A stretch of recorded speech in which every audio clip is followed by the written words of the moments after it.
সন্ত্রাসীদেরকে ভাড়া করে নিয়ে আসা হয়েছে গোপালগঞ্জ থেকে। ছাত্রলীগ ছিল,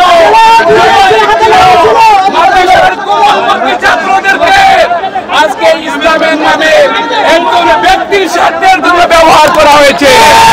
সবাই চাচ্ছিল যে আগে যেহেতু সে পালিয়ে গেছে সে আবার কেন আসলো, আর তাদের টার্গেট ছিল এখানে এসে একটা বিশৃঙ্খলা সৃষ্টি করা। আমরা দেখতেছি বাংলাদেশে যারা পালিয়ে গেছে তাদের প্রত্যেকটা সেক্টর পাল্টা একটা বিপ্লব করার চেষ্টা করতেছে।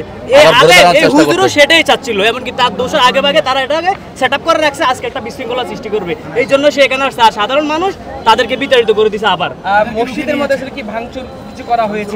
ভাঙচুর ওরাই করছে, ওরা তো আসছে এই জন্য এটা জনমনে একটা ফিনিক সৃষ্টি করে দেওয়ার জন্য এখানে আসছে। ওরা সন্ত্রাসীদেরকে নিয়ে আসছে এবং অনেক লোককে রক্তাক্ত করেছে, মসজিদ রক্ত রঞ্জিত হয়েছে, অনেক লোকের মুসল্লির রক্ত ঝরেছে। আওয়ামী লীগের নিয়োগকৃত বলা যায়, যোগ্যতাহীন একজন খতিব বলা যায়। বাংলাদেশের এত বয়োজ্যেষ্ঠ আলেম আছেন, এত জ্ঞানী গুণী আলেম আছেন, তাদেরকে ছাড়া হঠাৎ করেই তাকে খতিব নিয়োগ দেওয়া হয়েছে। এটা আওয়ামী লীগের ইচ্ছা, এবং তিনি আওয়ামী লীগ থেকে একজন খতিব, বাইতুল মোকাররম মসজিদের মতো রাষ্ট্রের একটা প্রধান মসজিদের একজন খতিব, তিনি হবেন আলেমদের দিক থেকে সবচেয়ে শ্রেষ্ঠ, বিতর্কহীন।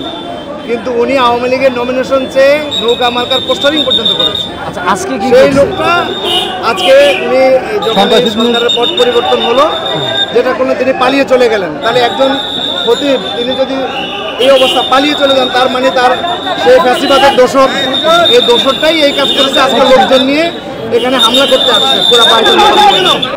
এই স্বৈরাচারী পতিত স্বৈরাচার শেখ হাসিনা সরকারের দোসর আমাদের ওই সময়কে যিনি আওয়ামী জননী উপাধি দিয়েছিল শেখ হাসিনাকে, সেই রুহুল আমিন সাহেব, তিনি দীর্ঘদিন ওই সরকারের সাথে তিনিও পালিয়ে গেছিলেন।